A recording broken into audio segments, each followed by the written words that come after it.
Hello dear student, I am Vijay Kumar and student of Shri Krishna medical college Muzaffarpur Bihar.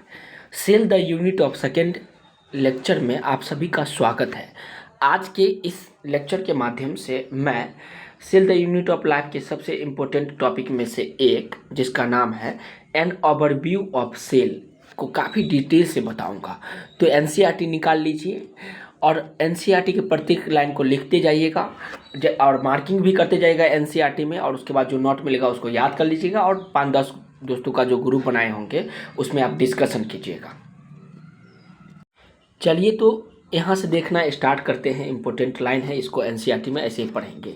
You have early observe cell in an onion peel और human check cell. देखिए, आप early study किए किस किस को, onion पिल cell को और ह्यूमन चेक सेल को।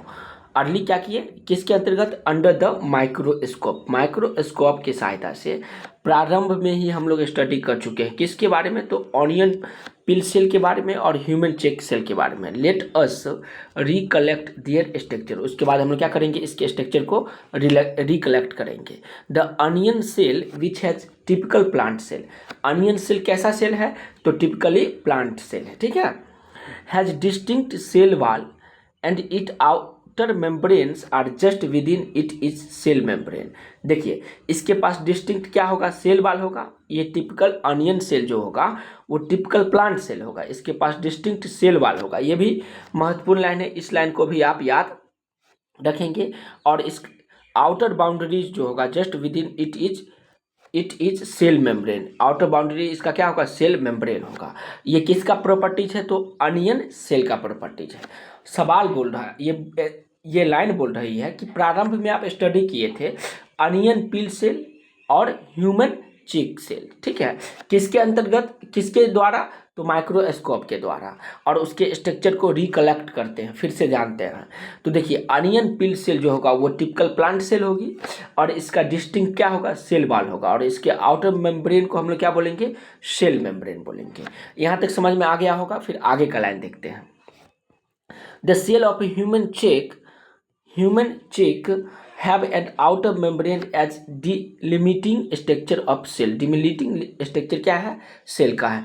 inside each cell is a dense membrane bound structure called nucleus।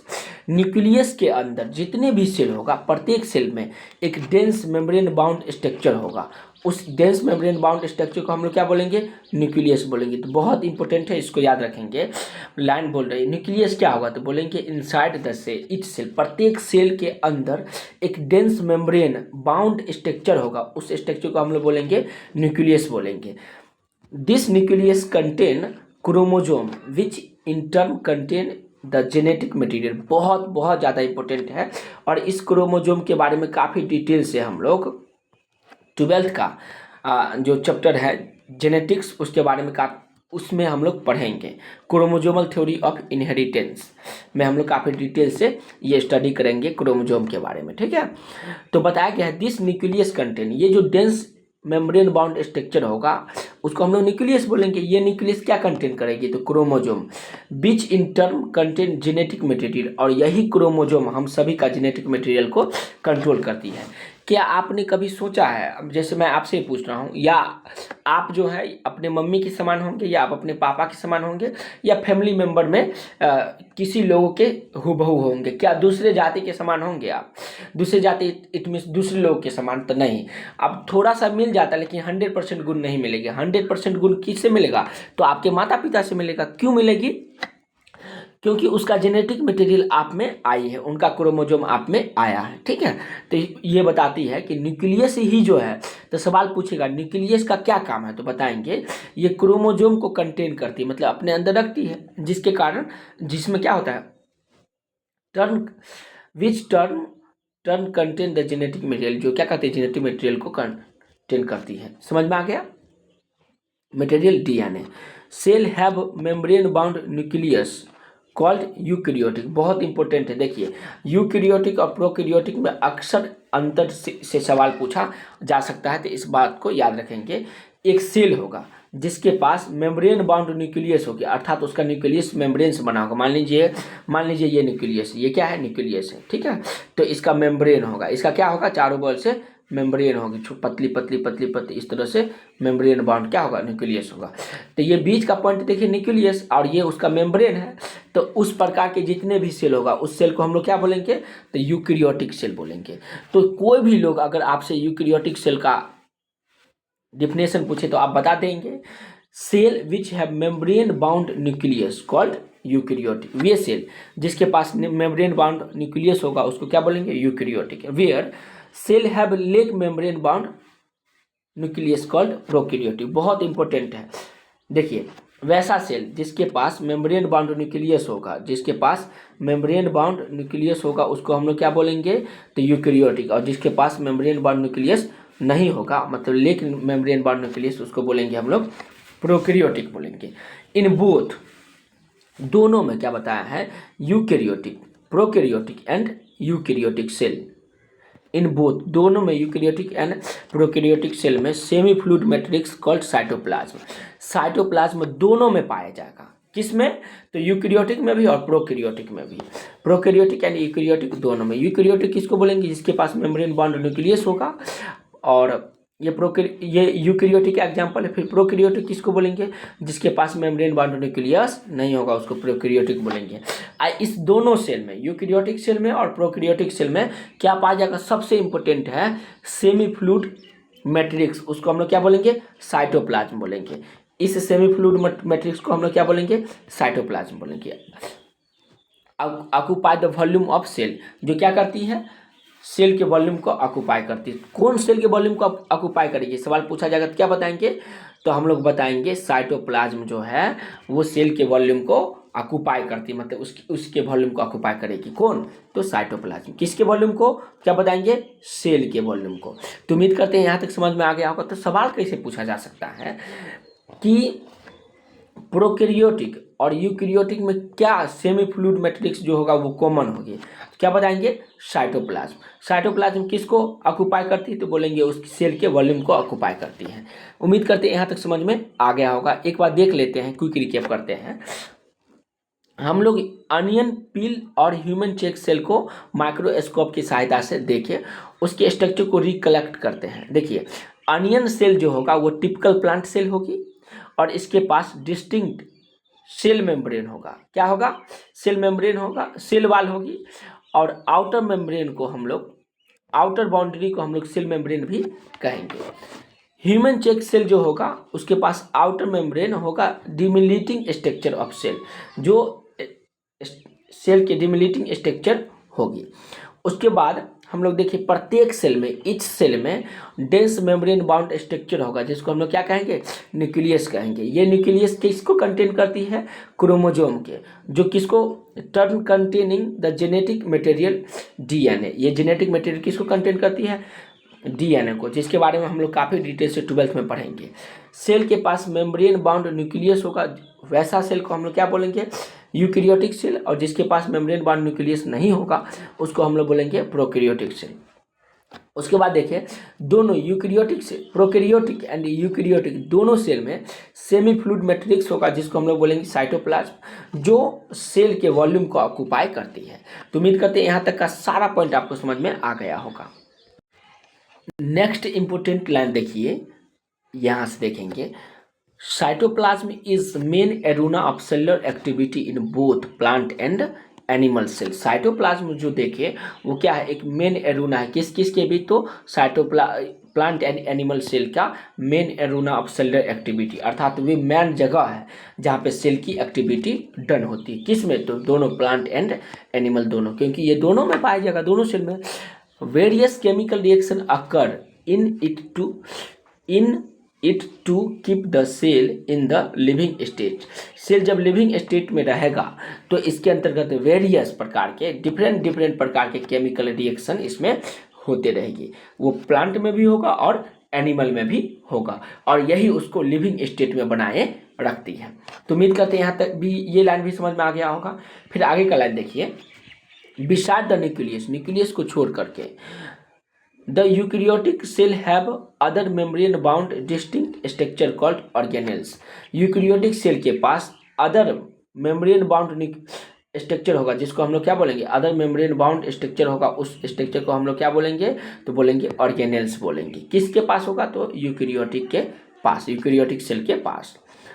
Like the endoplasmic reticulum, Golgi complex, lysosome, mitochondria, microbodies, vacuole, ये सब क्या है, तो सेल ऑर्गेनेल्स है, जो किस में पाया जाएगा, तो यूकैरियोटिक सेल में पाया जाएगा। ये कैसा होगा, तो मेम्ब्रेन बाउंड स्ट्रक्चर होगा, जिसको हम लोग बोलेंगे organelles, cell organelles.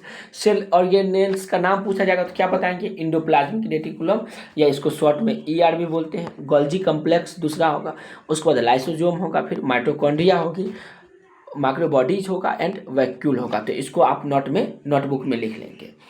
The prokaryotic cell lack such membrane bound organelles, और प्रोकैरियोटिक सेल में ये मेम्ब्रेन बाउंड ऑर्गेनेल्स नहीं पाया जाएगा। तो इस पॉइंट को भी याद रखेंगे। प्रोकैरियोटिक सेल में जो होगा ऊपर का मेम्ब्रेन बाउंड स्ट्रक्चर आप देखें अभी, वो मेम्ब्रेन बाउंड स्ट्रक्चर उसमें नहीं पाया जाएगा। किस में नहीं पाया जाएगा, तो बोलेंगे प्रोकैरियोटिक सेल में नहीं पाई जाएगी। यही बात यहाँ पे बताया गया है। कौन कौन मेम्ब्रेन बाउंड स्ट्रक्चर, तो यही कौन कौन, तो बोलेंगे देखिए इंडोप्लाज्मिक रेटिकुलम, यही बताया गया है। ऑर्गेनेल्स नहीं पाया जाएगा, जैसे endoplasmic reticulum, Golgi complex, lysosome, mitochondria, microbodies and vacuole, ये सब प्रोकैरियोटिक सेल में लेक सच मेम्ब्रेन बाउंड ऑर्गेनेल्स, ये मेम्ब्रेन बाउंड ऑर्गेनेल्स इसमें नहीं पाई जाएगी। आगे का बहुत ज़्यादा इंपॉर्टेंट लाइन है और नीट में यहाँ से सवाल भी पूछा जा चुका है। तो चलिए देखते हैं। Ribosome are non membrane bound organelles found in all cell both eukaryotic and prokaryotic. Most important, जिसको वीवीआई भी बोल सकते हैं। राइबोसोम जो होगा ये क्या है, नॉन मेम्ब्रेन बाउंड ऑर्गेनेल्स है, जो किस में पाया जाता था, दोनों में, दोनों प्रोकैरियोटिक में और यूकैरियोटिक एंड प्रोकैरियोटिक दोनों प्रकार के सेल में क्या पाया जाएगा, राइबोसोम पाई जाएगी। इसको 2-3 बार पढ़िए, 2-3 बार इतना पढ़िए कि याद ही हो जाए, और इसको जब दोस्तों के साथ डिस्कशन करेंगे तो जरूर इस पॉइंट को याद रखेंगे, क्योंकि नीट में यहाँ से सवाल पूछा जा चुका है। राइबोसोम कैसा होगा, तो बोलेंगे नॉन मेम्ब्रेन बाउंड ऑर्गेनेल्स होगा, जो किस में पाया जाएगा, तो दोनों किस में, यूकैरियोटिक में भी पाई जाएगी एंड प्रोकैरियोटिक में भी ये पाया जाएगा within the cell. Ribosome are found not only in cytoplasm but also within the two organelles। यह केवल राइबोसोम जो होगा, ribosome are found not only in cytoplasm, यह केवल साइटोप्लाज्म में ही नहीं पाया जाएगा, but also within the two organelles, chloroplast in plant and mitochondria on rough endoplasmic reticulum. ये भी बहुत महत्वपूर्ण है कि राइबोसोम है वो केवल साइटोप्लाज्म में ही नहीं पाया जाएगा, बल्कि कहाँ कहाँ पाया जाएगा, दो ऑर्गेनेल्स। पहला ऑर्गेनेल्स का नाम है साइटोप्लाज्म, जो किस में पाया जाएगा, ये क्लोरोप्लास्ट जो किस में पाई जाएगी, प्लांट में, और माइटोकॉन्ड्रिया जो किस, mitochondria and on rough endoplasmic reticulum, ये दोनों में पाया जाएगा, माइटोकॉन्ड्रिया में और क्लोरोप्लास्ट जो प्लांट में पाया जाता है उसमें दोनों में पाया जाएगा। तो देखिए यहाँ से भी नीट में सवाल पूछा जा सकता है कि नॉन मेम्ब्रेन बाउंड स्ट्रक्चर क्या है, तो क्या बताएंगे, राइबोसोम है, ये किस किस में पाया जाएगा, तो बोलेंगे यूकैरियोटिक एंड प्रोकैरियोटिक दोनों में पाया जाएगा। राइबोसोम इसके अलावा कहाँ कहाँ है, साइटोप्लाज्म के अलावा कहाँ कहाँ पाया जाएगा, तो क्लोरोप्लास्ट जो प्लांट में होगी, जो प्लांट में होगा, उसके बाद mitochondria and on rough endoplasmic reticulum. ये सब आप देखेंगे आगे के टॉपिक में मैं आपको बताऊंगा। तो उम्मीद करते हैं यहाँ तक भी समझ में आ गया होगा दोस्त। बस एनसीईआरटी ही पढ़िएगा, इसके अलावा यदि कोई चीज़ पढ़ेंगे तो आप खुद ही सोचिए, एनसीईआरटी में इतना हर एक पॉइंट से सवाल बन सकता है, तो आप कैसे याद कर पाएंगे। इसलिए सिर्फ एनसीईआरटी पढ़िए और उसको लिख लिख करके याद कीजिए। ऐसे पढ़ लेंगे, लेक्चर देख लेंगे तो कोई फायदा नहीं होगा। एनसीईआरटी निकालिए, जैसे जैसे मैं मार्किंग करवा रहा हूँ वैसे वैसे मार्किंग कीजिए, और जो पॉइंट मैं मार्किंग करवा दूँ बस उतना ही याद कीजिएगा, उसके अलावा और याद नहीं कीजिएगा। फिर बैक वाला जो था उसको रिवीजन करते जाइए, ग्रुप डिस्कशन करते रहिए, क्वेश्चन लगाते रहिए, जो मॉड्यूल है आपके पास वो लगाइए, topic wise previous year question लगाइए, और कोई भी प्रॉब्लम होगा तो कमेंट में बताइएगा। और वीडियो अच्छा लगा, ये जो मेरा प्रयास है, वे सभी गरीब बच्चे जो रुपया के कारण बड़े बड़े शहर में जा कर के पढ़ाई नहीं कर पाते हैं, लेकिन उनका सपना है कि कुछ बड़ा करें, लाइफ में कुछ इतना बड़ा करें कि उनके जैसे गरीब बच्चे भी उनसे मोटिवेटेड हो। तो मैं उन सभी बच्चों के लिए फ्री ऑफ कॉस्ट सारा चीज़ जो कोटा, पटना, दिल्ली, मुंबई या बड़े बड़े शहर में प्रोवाइड करवाया जाता है, लगभग सारा चीज़ मैं आपको फ्री ऑफ कॉस्ट प्रोवाइड करवाऊंगा। किसी भी प्रकार का अगर हेल्प चाहिए तो आप कमेंट में ज़रूर बताएंगे। तो चलिए आगे का देखते हैं। चलिए आगे का इम्पोर्टेंट लाइन देखते हैं। ये देखिए, animal cell contain another non membrane bound organelles called centromere which help in cell division. ये भी इंपॉर्टेंट लाइन है और यहाँ से कैसे सवाल पूछा जा सकता है वो देखिए एनिमल सेल जो होगा ना दोस्त, वो दूसरे नॉन मेम्ब्रेन बाउंड ऑर्गेनेल्स को कंटेन करेगी। उस ऑर्गेनेल्स को क्या बोलेंगे हम लोग, सेंट्रोमेयर बोलेंगे, which help in cell division, जो किस में हेल्प करती है तो सेल डिवीजन में हेल्प करती है। तो सवाल पूछेगा कि एनिमल सेल में नॉन मेम्ब्रेन बाउंड ऑर्गेनेल्स कौन होगा, तो क्या बताएंगे, सेंट्रोजोम होगा। सेंट्रोजोम होगा, क्या होगा, सेंट्रोजोम होगा। जो किस में हेल्प करती है तो बताएंगे सेल डिवीजन में ये हेल्प करती है। इस पॉइंट को भी याद रखेंगे।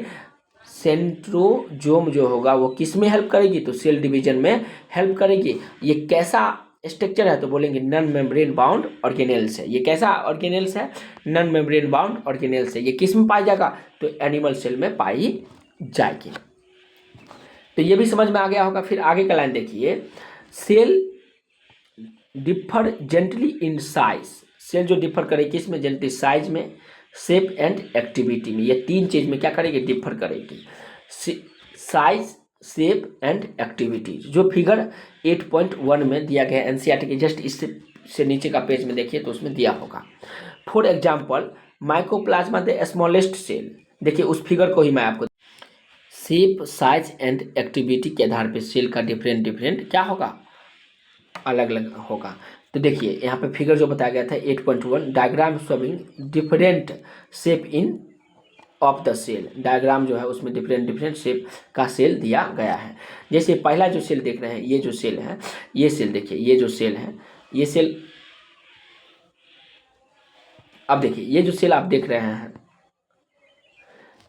रेड ब्लड सेल है, जिसका शेप कैसा होगा तो बाइकम राउंड एंड बाइकनकेव होगा। तो ये सवाल पूछा जा सकता है। इस प्रकार का फिगर देगा, बोलेगा ये क्या है तो बताएंगे आरबीसी या रेड ब्लड सेल बोलेंगे। इसका शेप कैसा होगा एंड साइज तो राउंड एंड बाइकनकेव होगा। ये सवाल पूछा ही जा चुका है। उसके बाद आगे देखिए डब्ल्यूबीसी है। ये क्या है डब्ल्यूबीसी, जिसके बारे में आगे पढ़ेंगे बॉडी फ्लूइड एंड सर्कुलेशन में। इस दोनों के बारे में काफ़ी डिटेल से हम लोग स्टडी करेंगे। डिफरेंट चैप्टर का ये क्या फिगर है, तो ये दोनों फिगर हम लोग पढ़ेंगे बॉडी फ्लूइड एंड सर्कुलेशन में। ये वाइट ब्लड सेल है जिसको डब्ल्यूबीसी भी बोलेंगे, और ये अमीबॉइड होगा। कैसा होगा तो ये अमीबॉइड होगा। तो ये भी सवाल पूछा जा सकता है। उसके बाद आगे देखिए कॉलमनर एपिथेलियम सेल जो लॉन्ग एंड नैरो होगा। इसके बारे में हम लोग टिश्यू चैप्टर में काफ़ी डिटेल से स्टडी करेंगे अलग अलग सेल के बारे में। क्यूबॉइडल एपिथेलियम ये क्या है, कॉलमनर एपिथेलियल सेल जो कैसा होगा, लॉन्ग एंड नैरो होगा। देखिए ना लॉन्ग है और थोड़ा सा नैरो है ना, नैरो है ना इस साइड यहाँ पे नैरो है, तो लॉन्ग एंड नैरो होगी। उसके बाद इसी चैप्टर में हम लोग आगे पढ़ेंगे नर्व सेल के बारे में, या टिश्यू चैप्टर में भी काफ़ी डिटेल से पढ़ेंगे स्ट्रक्चर ऑर्गेनाइजेशन इन एनिमल। उसमें काफ़ी डिटेल से पढ़ेंगे ये सब के बारे में। तो ये देखिए नर्व सेल जो क्या होगा, ब्रांच होगा। इसमें देखिए ब्रांच है, यहाँ से ब्रांच निकला, ये ब्रांच, ये ब्रांच सब में अलग अलग क्या ब्रांच है एंड लॉन्ग होगा। ये कैसा क्या है तो नर्व सेल होगा। ये जो दोनों है ये एनाटमी ऑफ फ्लोबिंग प्लांट नाम के चैप्टर में 11th का ही है। उसमें काफ़ी डिटेल से हम लोग देखेंगे इसके बारे में। तो ये ट्रेकियार्ड है जो इलोंगेटेड होगा, ट्रेकियार्ड इलोंगेटेड, और ये मीजोफिल सेल जो राउंड एंड ओवल शेप का होगा। राउंड और कैसा होगा, ओवल होगा। तो इस पॉइंट को भी आप याद रखेंगे। ये फिगर को 2-3 बार देख लीजिए और लिख करके याद कर लीजिए। पूछेगा आरबीसी कैसा होगा तो राउंड एंड बाइकनकेव होगा। डब्ल्यूबीसी कैसा होगा तो अमीबॉइड होगा। कॉलमनर एपिथेलियम फिगर दे देगा, बोलेगा ये कौन है तो बताएंगे कॉलमनर एपिथेलियम सेल। बोलेगा ये कैसा है तो बताएंगे ये लॉन्ग एंड नैरो है। ये फिगर दे देगा तो पूछेगा कौन है तो बताएंगे नर्व सेल है। ये कैसा होता है तो बताएंगे ब्रांच एंड लॉन्ग होगा। ये फिगर दे देगा, पूछेगा क्या है तो बताएंगे ये ट्रेकियार्ड है जो इलोंगेटेड होगी। क्या होगी, इलोंगेटेड। ये फिगर देगा, पूछेगा कौन है क्या बताएंगे मीजोफिल सेल है जो राउंड एंड ओवल होगा। तो उम्मीद करते हैं ये फिगर 8.1 जो था वो आपको समझ में आ गया है।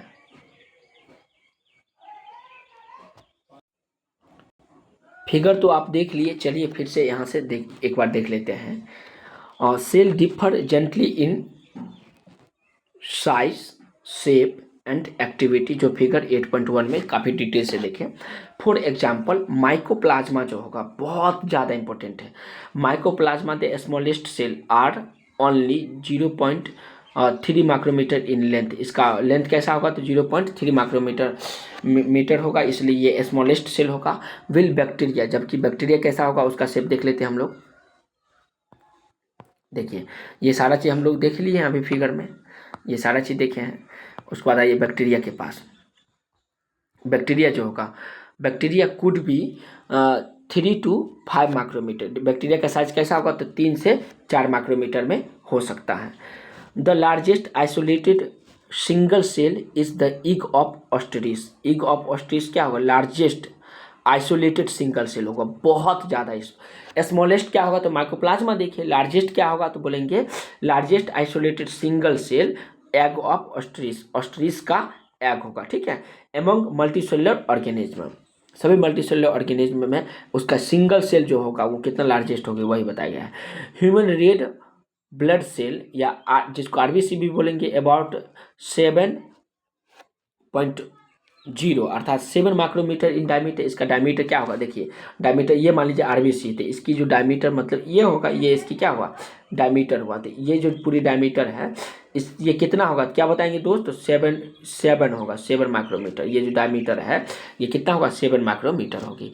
तो उम्मीद करते हैं ये पॉइंट भी आपको समझ में आ गया होगा। कौन आरबीसी, ये आरबीसी बाइकनकेव होगा, राउंड एंड बाइकनकेव। अभी तो फिगर में ही देखे हैं, तो फिगर के सामने आप लिख लेंगे या एक लिस्ट बना लीजिए जिसमें कौन जैसे माइकोप्लाज्मा का कितना साइज होगा, ये बैक्टीरिया का कितना साइज होगा, एग ऑफ ऑस्ट्रिच क्या होगा तो लार्जेस्ट आइसोलेटेड सिंगल सेल होगा, ह्यूमन रेड ब्लड सेल या आरबीसी का कितना साइज होगा तो बताएंगे इसकी जो डायमीटर होगी वो कितना होगा 7 माइक्रोमीटर, या इसका रेडियस पूछेगा तो 3.5 माइक्रोमीटर, मतलब उसका हाफ हो जाएगा।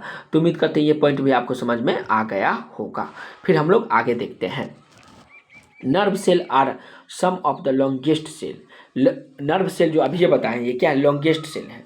Cell also very gently in their shape, और सेल क्या करेगी अपने शेप में भी वेरी करेगी। They may be disc like polygonals, columnar, cuboidal, thread like और इवन इरेगुलर भी होगा। तो सेल का जो है शेप वो क्या करेगी डिस्टिंक्टली वेरी करेगी। जैसे कौन कौन शेप का हो सकता है, और तो डिस्क लाइक हो सकता है, डिस्क के आकार का। उसके बाद कैसा हो सकता है तो पॉलीगोनल हो सकता है, कॉलुमनर हो सकता है, क्यूबाइडल हो सकता है, और थ्रेड मतलब धागा नुमा हो सकता है, और इवन इरेगुलर भी हो सकती है। The shape of cell may vary with the function they perform. Cell जो होगा उसका वेरी किसके आधार पर करेगी कि वो किस तरह से फंक्शन परफॉर्म करेगी। शेप ऑफ द सेल में वेरी, शेप जो होगा सेल का वेरी करेगी with the function they perform, वो फंक्शन कैसा परफॉर्म करेगी उसी के आधार पे शेप सेल का चेंज हो जाएगा। उदाहरण के तौर पे देख लीजिए, आप अपना बॉडी को देखिए, अभी आप एक स्टूडेंट हैं, अभी ज़्यादा एक्सरसाइज नहीं कर रहे होंगे, अभी मजदूरी मेहनत का काम नहीं कर रहे होंगे, तो आपका बॉडी का शेप साइज थोड़ा सा डिफर है। वहीं पे आप मजदूरी करने लगेंगे, मेहनत करने लगेंगे या शारीरिक मेहनत करेंगे, आप व्यायाम आर करने लगेंगे, तो आपका बॉडी का साइज थोड़ा थोड़ा क्या होगा चेंज होने लगेगी। तब बताया गया है कि कैसा फंक्शन परफॉर्म करती है उसी के आधार पे सेल का शेप क्या होता है वेरी कर जाती है। तो उम्मीद करते हैं यहाँ तक के लाइन समझ में आ गया होगा। दोस्त आज जो भी बातें पढ़े हैं उसको आकाश इंस्टीट्यूट का एनसीईआरटी माइंड मैप आता है, उससे मैं एक बार क्विक रिव्यू करवा दूँ आपको। देखिए एन ओवरव्यू ऑफ सेल, ये टॉपिक हम लोग देखे, उसके बारे में काफ़ी डिटेल्स देखिए। Cell differ gently in size, shape and activity. For example mycoplasma is smallest cell. While mycoplasma क्या स्मॉलेस्ट सेल है। While egg of ostrich is largest isolated single cell. देखिए बताया गया है कि सेल डिफर होगी किस में, उसके साइज में, शेप में एंड एक्टिविटी में। इसका एग्जांपल दिएगा माइकोप्लाज्मा जो है वो स्मॉलेस्ट सेल होगा, जबकि एग ऑफ ऑस्टिस, ऑस्टिस का एग होगा वो single isolated cell, largest single isolated cell होगी। Nerve cell are some of the longest cell, nerve cell कैसा होगा तो लॉन्गेस्ट सेल होगी। तो ये हम लोग देख लिए, एग ऑफ ऑस्टिस का देख लिए, उसके बाद नर्व सेल देख लिए। Cytoplasm is main arena of cellular activity. उम्मीद करते हैं दोस्त ये सारा लाइन आपको समझ में आ गया होगा। फिर आगे का लाइन देख लीजिए, एनसीईआरटी का ही निचोड़ है। The cytoplasm is main arena of cellular activities both plant and animal cell. देखिए साइटोप्लाज्म जो था वही मेन एरेना है किसका, किस में, तो both plant and animal cell में। ये भी लाइन समझ में आ गया। आगे का लाइन देखिए, ribosome are non membrane bound organelles found in both eukaryotic and prokaryotic cell. दोनों में ये पाया जाएगा कौन, ribosome. Apart from cytoplasm, cytoplasm के अलावा they also found in mitochondria, chloroplast and on rough endoplasmic reticulum. ये तीनों जगह पे पाया जाएगा। कहाँ पे पाया जाएगा, किसके अलावा, साइटोप्लाज्म के अलावा ये अपार्ट फ्रॉम साइटोप्लाज्म ये कहाँ पाया जाएगा तो माइटोकॉन्ड्रिया में, क्लोरोप्लास्ट में and on rough endoplasmic reticulum पे पाया जाएगा। ये लाइन देखिए, animal cell contain another non membrane bound organelles called centromere, centrosome which help in cell division. जो किस में हेल्प करती है, सेंट्रोजोम जो होगा वो किस में हेल्प करेगी तो सेल डिवीजन में ये हेल्प करेगी, which help in cell division. ये भी बहुत महत्वपूर्ण लाइन है। उम्मीद करते समझ में आ गया होगा। फिर आगे का लाइन देखिए, cell that have membrane bound nucleus are called eukaryotic cell. वे सेल जिसमें मेम्ब्रेन बाउंड न्यूक्लियस होगा उसको क्या बोलेंगे हम लोग, यूकैरियोटिक सेल बोलेंगे। डाइट है cell that lack a membrane bound nucleus called prokaryotic. मतलब यूकैरियोटिक मतलब जिसमें मेम्ब्रेन बाउंड न्यूक्लियस होगा, और जिसमें न्यूक्लियस मेम्ब्रेन बाउंड नहीं होगा उसको हम लोग प्रोकैरियोटिक बोलेंगे। तो उम्मीद करते हैं ये भी समझ में आ गया होगा।